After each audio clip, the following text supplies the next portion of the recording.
Hello, good evening. I always say good evening. Sorry, good morning. Good evening to you. Good morning to me. Katie is in West Coast of America, and I'm in Scotland. So that's where the good evening and the good morning comes from. So Technology welcome. is so amazing. I was like baffled by that the other day. I was emailing back and forth with someone in Australia. I'm like, this is so cool. and you always speak to people in Australia, and they've already had their Wednesday night, so it's always already Thursday. So it's all kind of good. But anyway, welcome everybody. Welcome to. We keep threatening to do this every month, but come up with a name. But let's talk all things TSM, I suppose, is the nearest thing so far. But we might come up with a proper official name. I like that.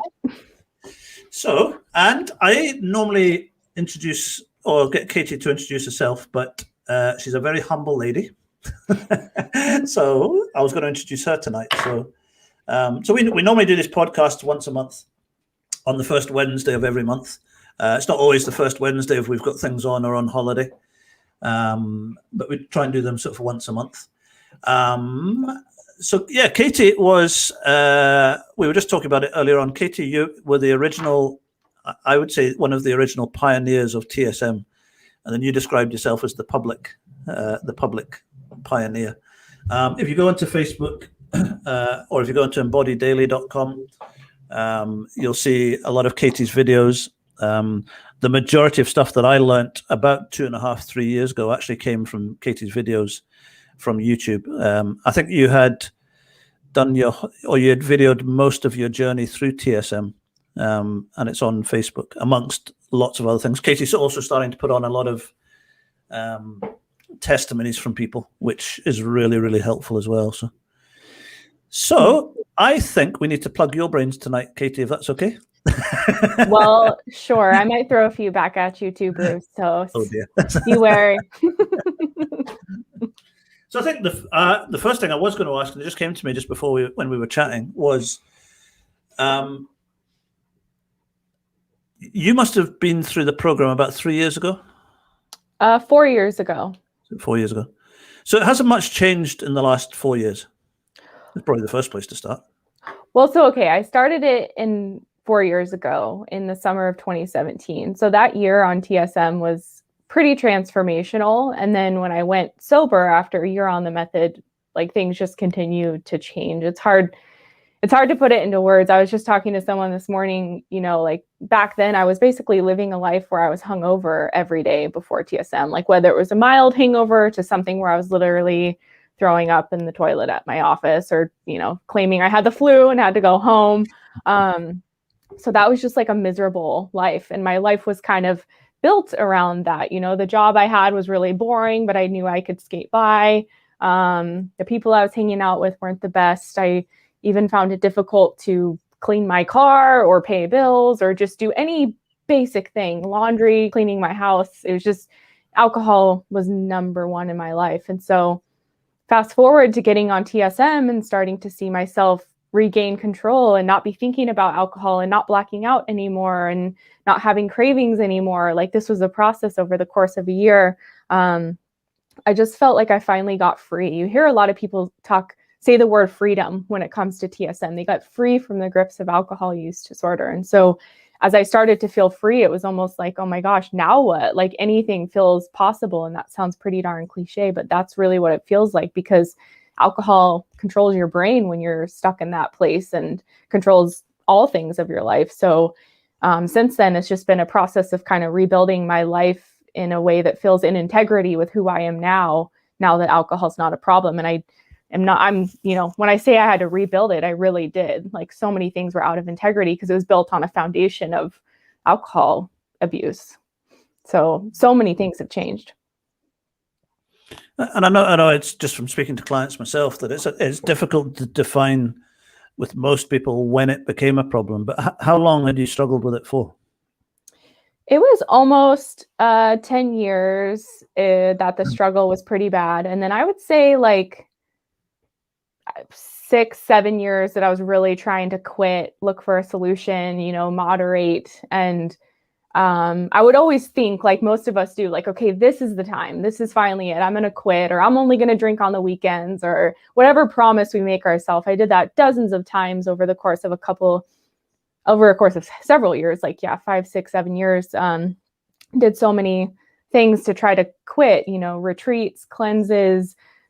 I was into some weird stuff back then I won't even go into now, but I tried lots of different things to try to get over the alcohol problem, and nothing ever stuck, even though I was, logically committed. I knew I needed to do this, and like I would try and commit. And, we all talk about how alcohol addiction is not logical. You can like talk to yourself all day long about how you need to get this problem under control, but what's driving it, which is what TSM handles, is that unconscious urge. I could go a month or 6 weeks or 6 months, but that craving was always there, and it was just me fighting it. And so, that's what TSM finally freed me from. But it was about a 10-year struggle of like alcohol abuse almost, and then about 6 or 7 years of trying to get myself out of that. And I became addicted accidentally. Like, I was really naive to how addictive alcohol was. And I hope like that, I would love to caution more young people, because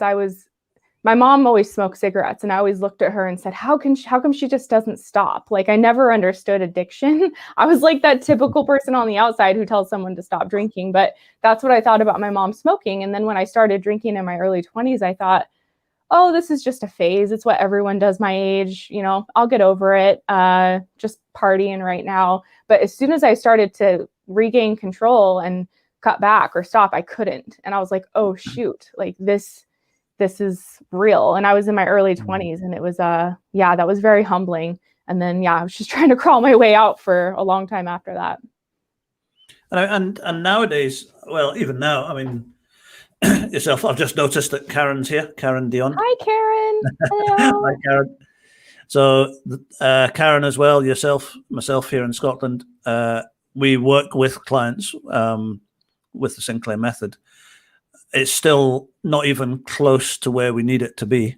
But I would imagine 4 years ago, there couldn't have been, well, there must have been very, very few people on it. Yeah, well, the whole reason I started my YouTube channel was because when I saw, first, Claudia's TED Talk is what showed me this method. And I just thank God for her every day, because she was so brave to get out and tell her story. And her bravery gave me courage to like, know, okay, if she can do it, then I can tell people this is working. Because I just felt like I need to express to people that this is working. Because when I first learned about it, I was looking all over YouTube trying to find real people who had done this. Because like, you hear the video, it seems too good to be true. And I couldn't find anyone. And so that's why I started making the videos, because I wanted to put a real face to the method and say, hey, I'm going through this. It's working for me. And I documented my journey, and more people are doing that now, which is amazing. Like, anytime someone reaches out to me saying like, I want to start a YouTube or do a video, I'm always just all for it, which is why, I have so many people give their testimonies on my channel, because they don't necessarily want to go out and create their own YouTube, but they want to be living proof for others that it's working. And can I just highly, highly recommend that if you've only just heard about TSM, if you've heard about it for a while and you're thinking about, is it a good option for me? If you're on the program, go and have a listen to your YouTube channel. Is it Embody Daily? Yeah, it's Embody Daily. Yeah.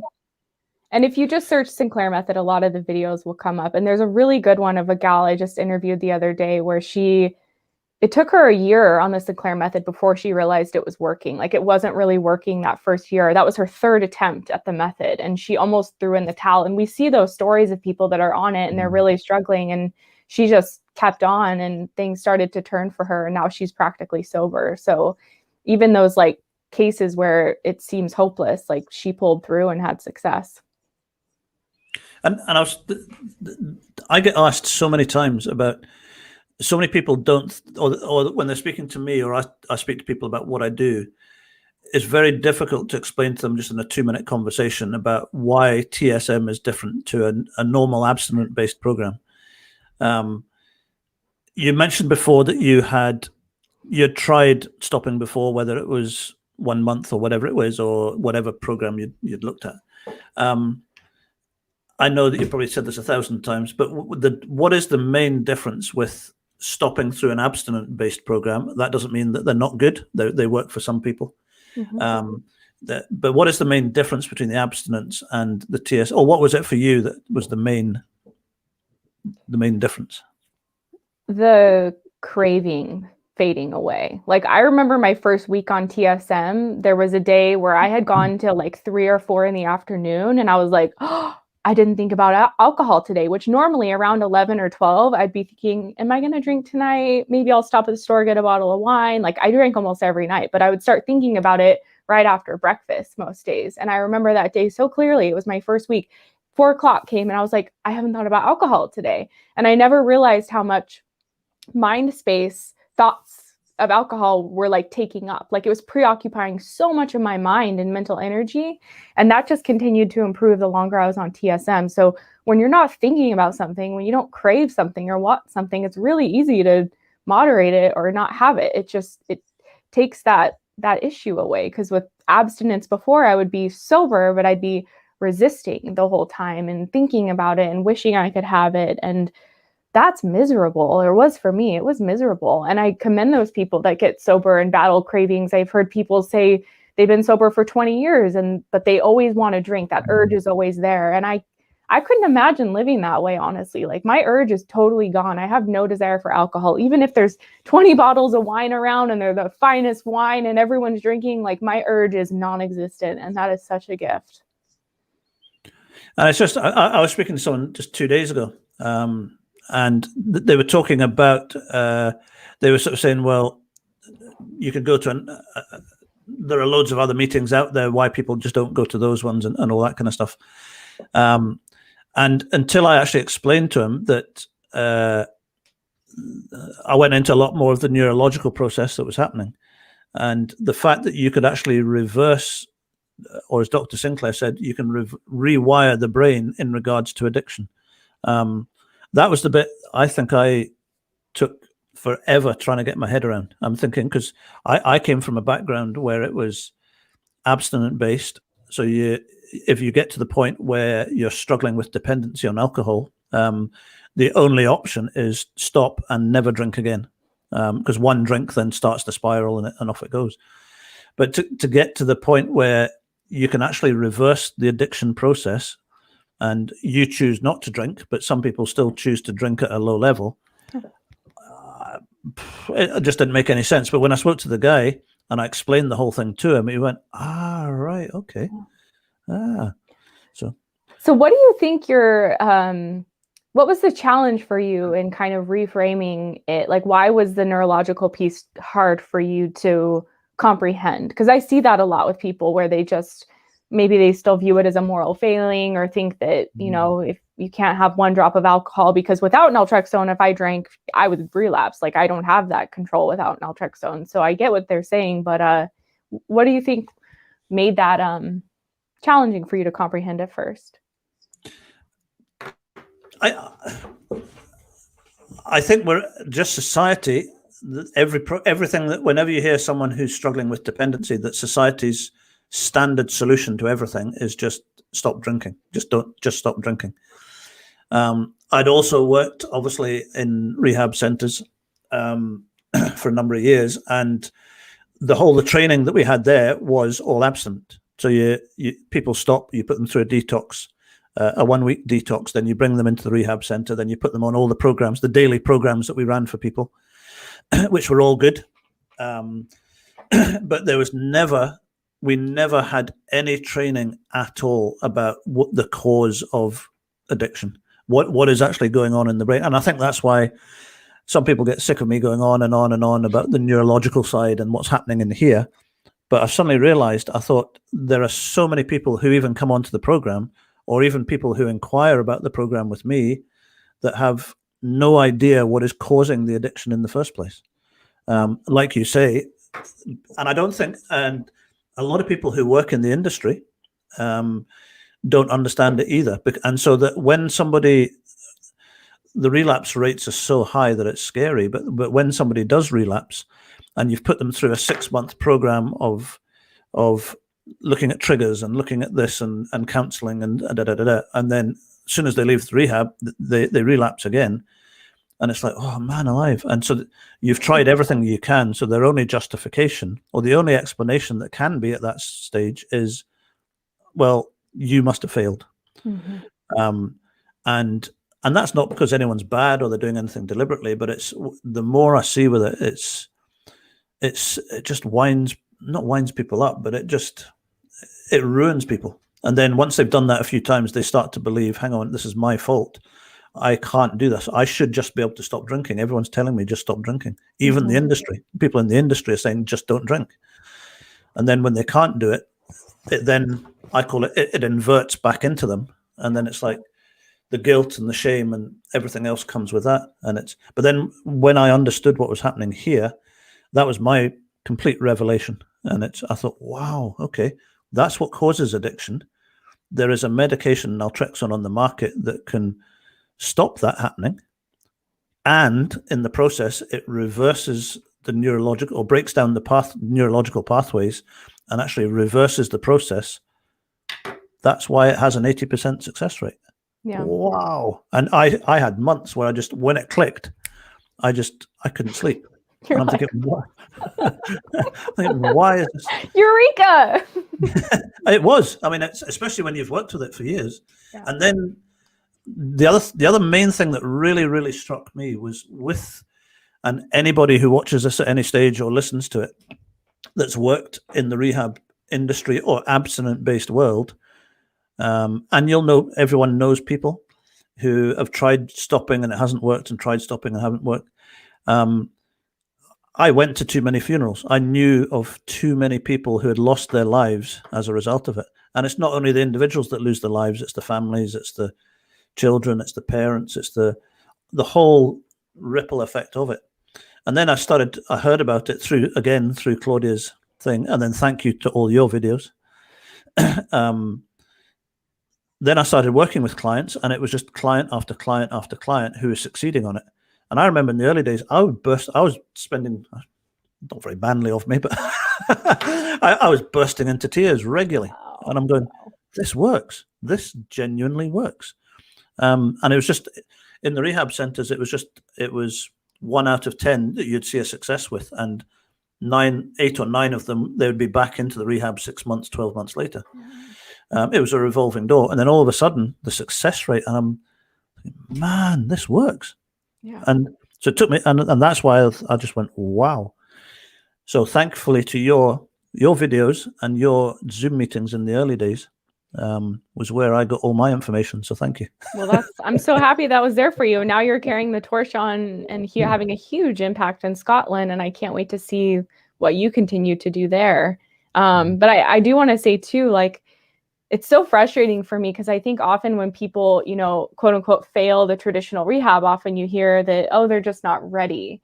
And I think that's such a lie, because I was so ready to get this behind me, but I couldn't. It was like my brain was just hijacked and I had no control over it. I tried to control, like many people do. And it's so powerful that the craving overtakes you eventually, or many people. And I heard one physician equate it to like, depriving yourself of water or something. Like, sure, you can say you're not going to drink water, but give it a day or two and you'll be obsessing on water. And granted, water is something we need for our survival, but when we're addicted to alcohol, we're equating it to our survival because it's hijacked our brain in such a way. And so, when people get to TSM, often they've tried so many other things. They want it more than anything. And, I remember before I got to TSM, I was just surrendering to the fact, well, maybe I am going to have this alcohol problem my whole life. Maybe it's just the hand of cards I was dealt. I wanted it though so bad, but I just couldn't crack the code until I found TSM. But something inside me knew. I was like, there has to be an answer. There has to be something out there. And thank God I found it. Mm-hmm.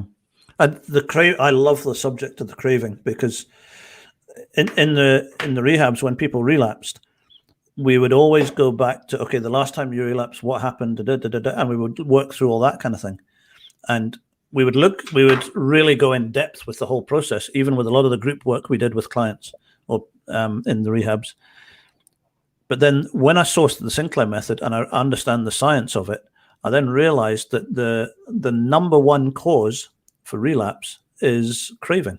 The whole reason people relapse, the craving, well, you and I know it as the alcohol deprivation effect. But as the time goes on, when someone's addicted, the craving builds and builds and builds when someone's abstinent. And eventually that craving becomes so strong that someone will then, something sparks it. So it might be an argument, or it might be a job issue, or it might be something else. So that does spark it. But the real reason is the craving. And that's why it suddenly dawned on me that the Sinclair method was so successful, is it dealt with the craving. Yeah. And what did Karen say there? It takes away the struggle. Yeah. TSM takes away the struggle. Do you want me to read her second comment? I was just going to read that. Yeah, please. It's important to realize that AA is a support group, not a treatment. Just because someone is abstinent from alcohol does not mean that they are no longer addicted. The brain needs to be repaired and restored to the pre-addicted state. Yeah. Perfect. Absolutely. That's like exactly right. Because even though to the outward world, the longest time I was sober was 6 months, I seemed sober, but inside it was just this battle. And I actually developed an eating disorder. So it was kind of like an addiction transference. I just like stopped eating so I could distract myself, I think, from the alcohol cravings. Like in hindsight, I mean, I was still eating, but I was like very low calorie restriction just to have something else in my life as an outlet in some sense. So yeah, you're still craving, and that's still suffering, so much suffering. And then the other thing that some people struggle getting their head around, and again, until you understand the science and the neurological, that's me just going back to my science and my neurological stuff. Please do, yeah. But until people understand that, then I spoke to a guy the other day, and he was saying, I'm 4 years sober from a peer support group.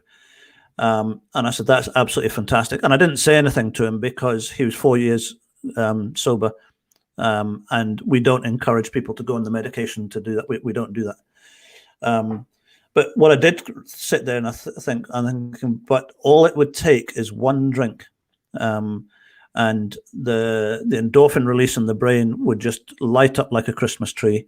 He would have one drink day one, 2 or 3 drinks on day 2, and by day 3 he's into a full-blown relapse.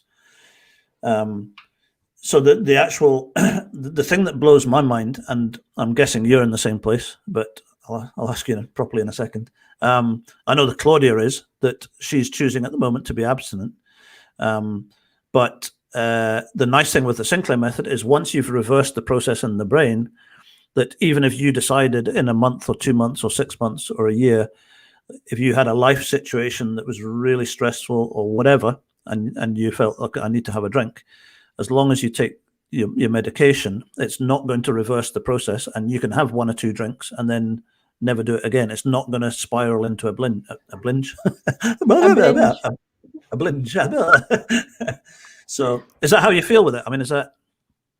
Yeah, I definitely feel that way. Like I still have naltrexone if I were to ever drink, but the desire hasn't come at all. So I have not. And I've been through some really hard stuff. My dad was really sick in the last year, and like, that was the hardest thing I've ever gone through my whole life. And drinking didn't even occur to me, which I think I posted that on Facebook. And then I talked to Dr. Roy Escapa about it because he was like so fascinated, being the leader he has been with his book and, being with David Sinclair on the research side of things. It's like, he's like, wow, this is just amazing that, something before TSM, even if I was sober or not, I would have used that as an excuse to drink. I love to drink to numb emotions, but I was feeling them all with this. And that was a process. I remember the first time when I was new on TSM and I had a argument with my sister, we don't argue very often, but it was like a very serious argument. And I was so angry. And I was like faced in that crossroads of like, okay, I could drink right now or I could not. And I chose not to for whatever reason. Like I just had been practicing,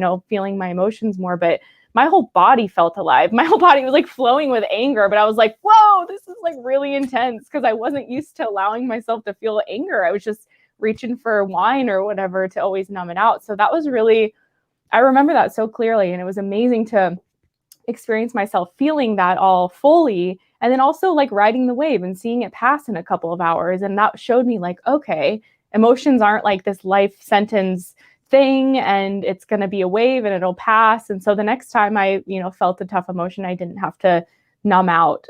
So it's a process of like making those choices to feel them. And I think sometimes people are challenged on the method when tough things come up or emotions, and like the habit of just reaching for the bottle is really easy and feeling the emotions is more challenging, but we got to take those like baby steps to help ourselves get used to feeling them, because we're naturally equipped to be able to feel them. And alcohol just deceives us into thinking that we need it as a crutch when we really don't. Because I say to some people, the simple way I just kind of describe it is it's an alcohol reduction program leading to abstinence or safe drinking alongside naltrexone. So the reduction process, anyway, I won't go to all that, but the reduction process, someone very wise about a month ago said that it was like a safety blanket or a comfort blanket. How did you describe it? I think, comfort blanket. Comfort blanket. Yeah. So what did you mean by that? Well, I know what you meant, but just for anyone that's listening. I mean, it's when I would feel scared or upset or any kind of dark emotion, really, alone, depressed, anxiety, as soon as I had, even my first sip of wine, it would kind of wash over me and kind of take my cares away, especially as I drank more and just drank to oblivion. And so the longer I was on TSM, I realized that like it was something I was using to comfort me when I was feeling something challenging. And the process of TSM, like it's a lot of inner inquiry, I think, like as you're changing your relationship with alcohol. If someone's not doing that inner inquiry about why am I drinking, what need do I have right now that I'm turning to alcohol to meet, it's really easy to stay stuck in the habit. So for instance, in those times when I would have a tough emotion or a tough day, I'd like, what am I turning to alcohol for right now? Like what is my like fundamental need that I have that alcohol is gonna meet? And in that case, it was like comfort, or, like a friend or a confidant in some way. When I was feeling bad, it just would give me that peace or comfort. And so I literally started trying like taking hot baths because that warm water really comforted me. Or I have this big fuzzy blanket that every day I wrap myself in it as like a comfort. And it allowed me to replace alcohol in that way. And it sounds funny, but it really did. And I think that we're just not used to trying these other ways that can also provide comfort and genuine comfort and lasting comfort and not something that's destructive. And so I was turning to alcohol for that pretty much 100% of the time. And I had to teach myself how to turn to other things gradually over time. And at that gradually over time is something I found fascinating with the Sinclair method, was that what I noticed with abstinence, with the guys in abstinence, is that if someone's been drinking at whatever level for a period of time, some people will need a detox, some people won't. Sorry, very quickly, if anyone's got any questions or anything, feel free just to stick them in the comments.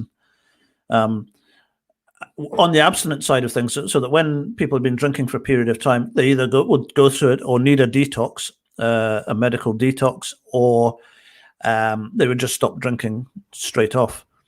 But what I then learned, or what I've learned through the Sinclair method, is with abstinence, people stop drinking. They have to deal with a bit of withdrawal. They have to deal with the detox side of things. Once they get through that side, the craving then starts to kick in. So they have to start fighting the craving. But then the one thing that really, really hit the guys coming out of rehab was life. All of a sudden, life hits you. So you've got, like you were saying, you've got weddings, you've got funerals, you've got loss of loved ones, you've got arguments, you've got work situations, you've got Christmas, you've got just everything. Now, my wife's a counselor, and she would always used to say that if someone started drinking heavily at the age of 20, or well, say 16, it's an easier example, and then they stopped drinking at 30, then every time they've had an emotional situation, they've turned to alcohol. Mm-hmm. So they haven't really grown up emotionally, so that when they stop drinking at 30, they are emotionally 16. So the hardest part to stopping drinking on an abstinent-based program is learning to deal with life without the alcohol.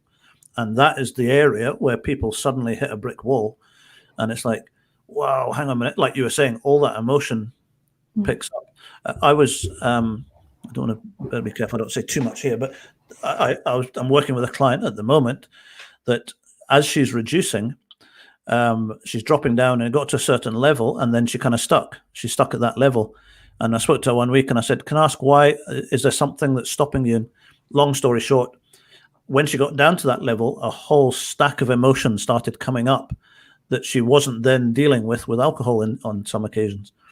So in that situation, we needed to speak to a professional counselor. We need to get a counselor involved.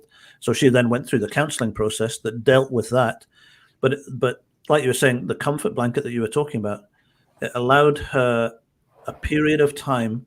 So she didn't just go from drinking to nothing, and then all of a sudden everything is just overwhelming, and I can't cope with this. I need to have a drink. Yeah. But it's a very gentle. And the next question I was going to ask you was how long the process took you, and because people always, that's one question people always ask, but it really depends on, everyone's different. So how long did it take you? It took me it took me 9 months to reach the extinction point, and then I quit drinking at a year. But like you were saying with that gal, and even the previous example about your wife talking about people's emotions kind of being stunted at the time that they start using alcohol, I think that's so true in my experience as well. Like, I started drinking heavily when I was 21, and I really felt like I had to learn who I was, learn how to cope, learn how to kind of navigate life from that like 21-year-old version of myself when I quit drinking when I was like 31. It was around 30, 31 when I quit drinking. So I totally agree with that. And that can be really shocking for people. And like the gal you have as a client, she's hit this plateau and she's getting counseling. And yes, the beauty of TSM is when she has those triggers of like drinking with a tough emotion, if that isn't going away, she has the option to drink, which is amazing, which was so nice for me, because when I started facing those tough emotions more and choosing not to drink, there were times where I chose to drink, and I was like, this is a real craving. I need to have this drinking session or this extinction session. But every time I would try and attempt, like, do I really need alcohol right now, or can I try something else? And sometimes I needed it, sometimes I didn't. But that taught me to, first of all, have the extinction sessions with those tough emotions as a trigger. So, I was no longer associating depression with alcohol the more extinction sessions I had with that trigger coming up. And then it also allowed me to kind of rebuild my coping toolbox and learn how to cope with depression or other tough emotions in a new and healthier way. And I found that it's like the simplest things in life that really make us feel good, like a cup of herbal tea, or smelling a flower, or nature walk, or essential oils, or a bath, or music, or funny videos on YouTube. Like, these things can just take you out of your mind, struggle that you might be in, and put you in a different mindset and really help to overcome these things. And it's about just, I think, challenging those cravings when they come up and seeing what else you can do. But with TSM, you can surrender to it and drink if you feel like you really want it and need it. It's just, I run out of words sometimes, I have to say, which is not like me. Every angle I look at the Sinclair method from, it makes sense.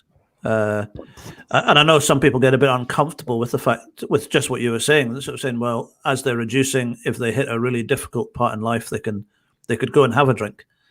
And people with if you had said that to me when I was in the abstinence-based program, my answer would be, oh, well, no, I would panic. And I'd be like, no, people can't do that. They can't do that. And I would say, no, they can't do that. You're right. They can't do that because they're not, I'm just going on to the subject. I don't know why, but the thing that rehabs and peer support groups do, just like Karen was saying, they are very, very good as a peer support group, which is what they are. Rehabs were a residential peer support group. So they were, is probably the better way of putting that one as well. But, and the reason the relapse rates were so high was because of craving. But like Dr. Sinclair was saying, that you have to rewire the brain, and there is a medication today that reverses that whole process. Yeah. So it took me, I had 6 months of just questions, and how does this work, and how does that work, and what happens here, and how does that work, and does it really work with chronic drinkers, and does it work with people that just drink a bottle of wine, and all that kind of, and what happens if this, and all of a sudden every single question was just answered and obvious. They then realized that it's like, wow, this is, and then times now, even now when you're talking about it, you run out of words. Yeah. I'm curious with your work in Scotland, are you working to like bring more doctors on board, or like, I know obviously you work one-on-one with people every day, but what else is happening over there with regards to raising awareness about TSM? As much as we possibly can do. Yeah. Which unfortunately today comes down to funding. Yeah. And money. In regards to the doctors in the States, I believe that a doctor is only licensed to work in each individual state, or he has to get a license for each state. Here in the UK, a doctor can prescribe all through the UK. So I work very closely with a doctor here in the UK who is an addiction specialist. So he does the prescribing for naltrexone for me, and he does all the medical questions or situations that will arise. So any medical stuff that comes up, we refer to him for it, and I do the program side. But the awareness, again, I'm like you in the States. It'll be just the same in the States. The frustration that I come across now, I've seen people, I've worked with people, I know people. There are thousands and thousands of people in Scotland. There are millions of people worldwide who are struggling on a daily basis with alcohol use disorder, alcohol dependency. And the crazy thing that I find is that there is a solution. That there is a solution that has a clinically, it's not just something you and I invented last week. Right. Dr. Sinclair did 25, 30 years, I believe, clinical research in laboratories. He's done all the research and the studies and what level of naltrexone is needed, what happens in the brain. He's done all the tests. He's done everything. He's run all the clinical tests, which cost millions and millions. So he's done all that and shown that there's a 78% success rate. And why it's not, all of us, we all sit here regularly. We hear it all the time. Why is this not? So the awareness, absolutely. So here in Scotland, I'm actually learning to unicycle at the moment. That's right. So I'm going to unicycle around what we call the NC 500 in Scotland spring next year. And we're going to raise some money doing it. But the number one thing I want to do is raise as much awareness as possible, because we all know people, everyone here, if you're not involved in the Sinclair method or struggling with alcohol dependency, you know people who every single day are struggling. And we have to, it's my life goal in Scotland anyway, we have to make this one of the leading, not the only one, that different things work for different people, but with the success rate, it has to be a leading thing in this country. And I said to my wife, I'll go to my grave fighting it, and I probably will. Well, that's amazing. It's so needed, Bruce. And the fact that your heart is toward this mission, like that's really cool. I'm happy to be on this journey with you for sure. We're all kind of out there trying to forge the way with TSM and make it. Have you seen a difference in the awareness in the last 4 years? I mean, you must have seen, 4 years ago, it couldn't have been very well known anyway. Yeah, I have seen a difference. It's getting more publication in the media. Naltrexone in and of itself is being more mentioned in news articles and stuff, which is great. But they are kind of leaving out the Sinclair method component, which is the most important piece of it. How many people do you hear from that, have been prescribed the naltrexone and they're not taking it correctly? So I do see that changing. Karen, who was in the chat, was just, she told me not too long ago that some of the doctors she knows really believe that this is going to be more of a, well-known method where more doctors may be willing to prescribe the medication. Whereas right now it is kind of a battle to just get a general practitioner to provide it. So, yeah, I think I do see it being more well-known, but it's still barely scratching the surface, I think, for sure. So for something that's worked for you, what is I guess not your goal or your dream, but what would you love to see with the Sinclair method? I would love to see that like general doctors are just aware of the medication. And when they, there was a study or a recommendation that came out recently. I forget which institution. I think it was here in the US, some like government institution on health or something. And they were saying that doctors should be like doing a more in-depth screen of their patients with alcohol problems. And like, you need to ask these questions. And so if that's the case, and if doctors are doing that, they should know about naltrexone and give it to their patients, even as a preventative, like, if you ever have a problem, let me know. I have this medication that can help you. So I think the prescription being more readily available, someone feels like they can go to their doctor and get it. I do know some people have some shame around it, so they don't want to go to their family doctor. So more telemedicine options where someone can easily, meet with a doctor same day and get the prescription that day. Because so often, there's only so many TSM doctors online that someone might have an appointment and it's weeks out. And it's really I think I was talking to Karen about this earlier this week. Like, it's really, you want to get them when they're motivated and they want the prescription now, and they're ready to start now. Because if you wait a couple weeks, a lot can change in that time. So I think two things. Yeah. More regular doctors just being willing to give the prescription, and then more telemedicine options where someone can just get it quickly that same day over a phone or video appointment. Access to the medication is first, and then they need, the support going along with that, whatever that means to them. But yeah, what do you think? What's your dream? Well, I'm going to make just a blatant statement here because that's what I do. If anyone ever sees this or hears the podcast, if you're in America and you can help with funding for awareness, please get in touch with Katie, Embody Daily. We don't just say this. This is genuinely saving. I know hundreds of people in this country that's helping. Katie will know hundreds in America. We could be having, not only us, we can't do it. There's two of us, and then there's Karen as well. Claudia, different people. But what we need is awareness. And unfortunately, in society today, that doesn't come free. So the awareness we need. So if you're in America and you can help with awareness, then get in touch with Katie, even if it's, if you're a marketing expert of some sort and you've got ideas. I mean, ideas are just as good.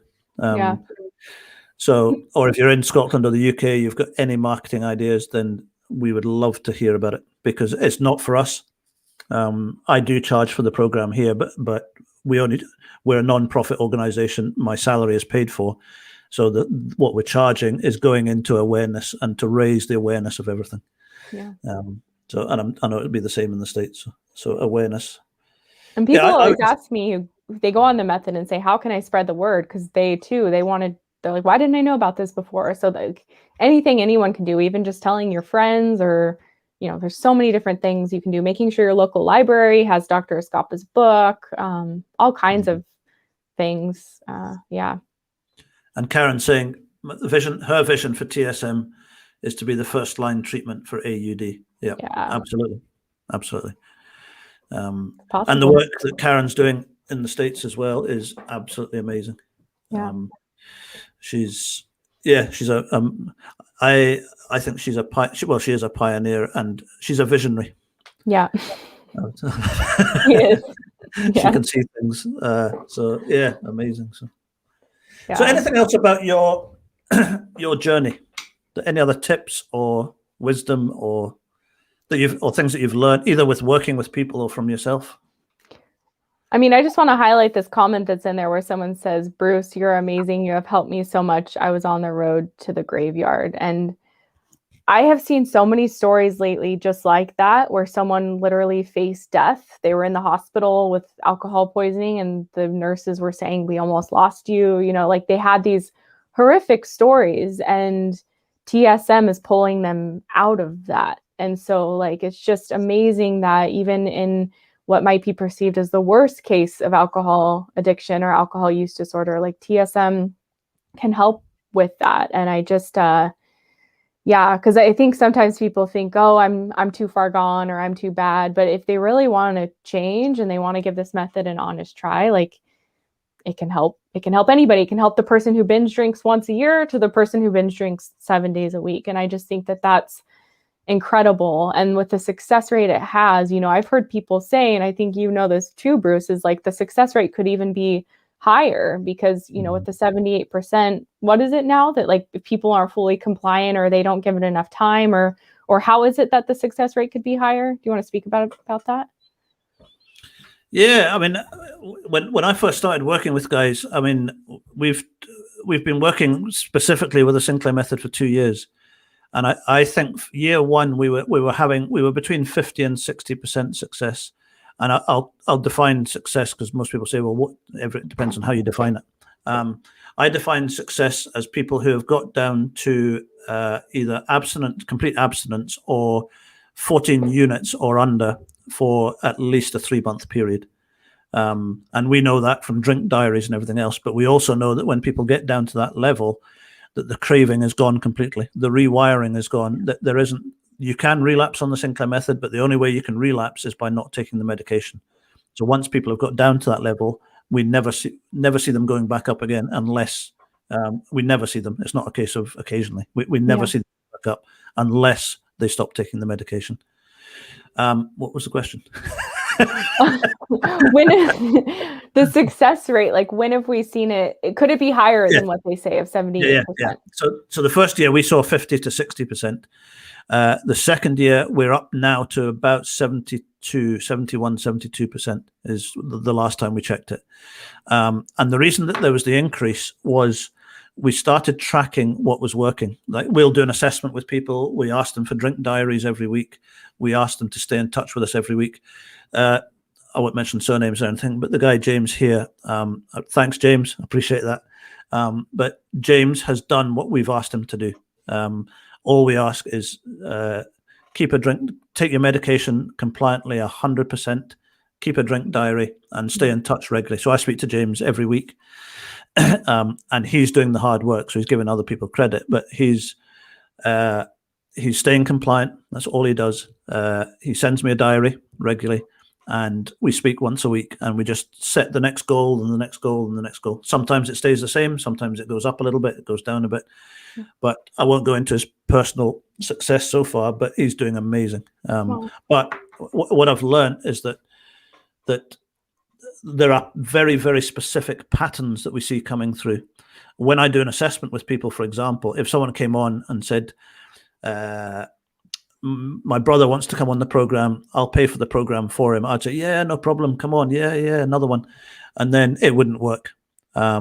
So really what that came down to was motivation. If I'm speaking to someone now, I'm much more specific on their motivation before they come on the program. If they really want to do it, then it will work. If I get any sense that they're doing it to keep someone else happy, or they're trying to keep the marriage together, so they want to go in the program, they won't take the medication permanently, and it won't work. So there's lots of little things that I'm learning that you can just tighten up and do. And some of it is staying on top of everything. The biggest challenge I've got at the moment is that the process, the client rate is growing and growing and growing, and we're looking now at the next stage of expansion. But there's only so much one person can do. My wife's now working with people, so there's 2 of us. But if we had a proper team and everyone else, we could then make sure that we don't look after clients, but there's sometimes we're not doing as much as we really should be doing on a day-to-day basis. And the other thing that I found fascinating was I used to wait for clients to get in touch with me, and I used to say, well, phone me. If you don't phone me, then you're obviously not keen enough, and da-da-da-da. But then I realized that initially people can find it embarrassing or find it hard to pick up the phone. So if I make an appointment with someone, I don't wait for them to phone me. I make the point of phoning them. Interesting. And by doing that, they're happy to take the phone call. They might be having a bad week, but if they know that I am going to phone, then sometimes all they need to hear that week is, you're doing okay. You're doing all right. Just keep taking your pill. You're doing okay. We'll get through this. So yes, there's loads of things. There are loads of things that we can fine tune. And I think as well that the only reason it doesn't work is because people don't take the medication. And my common thing is, people live all over the UK, and I say to people, I don't care what you drink week to week. but if you don't take the pill, I will drive to your front door and I will ram it down your throat. But that's included in the program. But you know how important it is. Yeah. Yeah, and just like you said, like sometimes all people need is that simple reminder that like, hey, it's okay, like just stay the course. Just last night in the group call, someone was there kind of having a little mini meltdown because of all these stressors in his life, and he's just like losing it, and I need to have an extinction session tomorrow. But like at the end of the call, he's like, wow, I feel so much better because you all just reminded me that like I'm not who I used to be 6 months ago. I'm going to have an extinction session and be compliant, and I'm not going to black out. And so just having that reminder, because we can get so wrapped up in our own experience, and because the progress on the method is very slow and subtle and gradual, sometimes we're like, is it working? Are we doing it right? But having that person or community or drink log to just say like, hey, stay the course, like, you know, it's you're in it for the long haul essentially. So that's really great. And I think, I don't know if you know Tony Robbins, he's a motivational speaker here in the US, very famous, but he's a coach as well. And he charges obscene amounts for coaching. You know, you have to be very wealthy, but he will only work with people that are like a 10 on a scale of 1 to 10, like ready to change, motivated to change, because otherwise he just says I can't help you if you're not 10, like ready to change. So yeah, it's true. It's challenging if someone's doing it for the, you know, not for reasons that are for themselves. They're doing it because, like you said, their spouse wants them to, or they feel like they should to make someone happy. It's, you know, there's not going to be much motivation for them to stick to it if it's not their intrinsic motivation driving them to do this.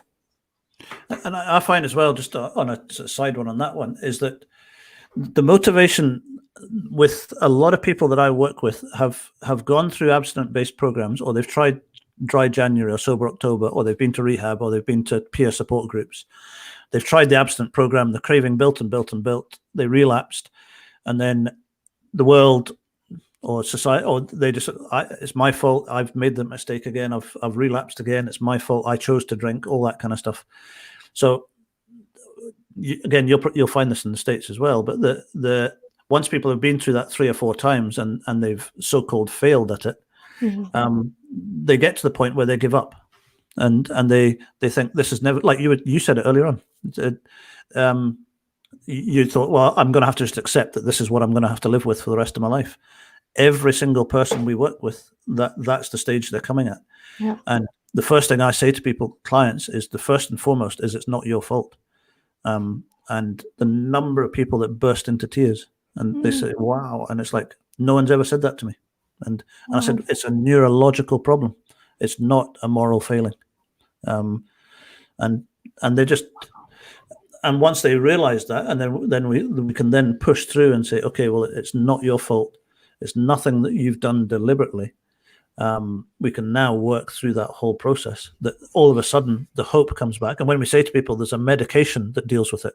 All the rest of the abstinent-based programs are fantastic at what they do, but they don't deal with the medical neurological issue in here. And if they did, their success rates would go through the roof as well. But that's the secret. It's there's not much in my one, which is why I'm okay. But with other, but yeah, it's the hope side of it. It's a genuine hope. Hope for it. That's such a beautiful way that you say that, Bruce. Like, it's not your fault, because I just felt like a warmth wash over me as well when you said that, because it's almost freeing in a sense, because when we feel like it's our fault, we feel like it's up to us to fix it. And like when we can't figure out how to fix it and we keep failing at these treatments, it's like, okay, like there's nothing I can do. But when you realize, oh, it's not your fault, and there's like a method to the madness to get you over this hump, like it's almost like a weight lifted off these people, I believe. So wow, that's really beautiful. I'm going to have to take a page out of your book with that one. And but sometimes I think it's sometimes because the motivation side, sometimes it is because they're pleasing a spouse or anything else. But so often I had a mother on the phone yesterday in floods of tears, and she was saying, not a mother, sorry, a sister. She's got a sister in France who is really, really struggling. And she said, and she got quite angry about it. And it was just hurt. She was just hurt about it. And she said she's not wanting any help, and she's given up, and she's drinking herself to death. And I said, the one thing she needs to hear from somebody somewhere is it's not her fault, because she's probably tried stopping loads of times and it hasn't worked. She was 69, I think. And she's probably at her age just given up. So it's not that she doesn't want to stop. She just doesn't believe that she can do it.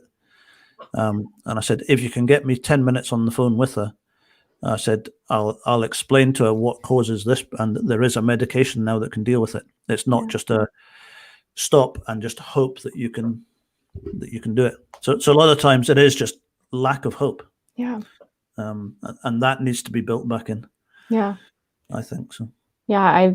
When I first saw Claudia's video and learned there was a medication, I was just like, what? Like, this exists? What? Like, this seems like very futuristic. Is this too good to be true? It was hard to believe, and it's so simple, the process, but it's so profound at the same time, which is like really what's beautiful about it.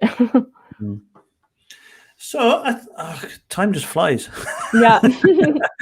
We're nearly the hour again.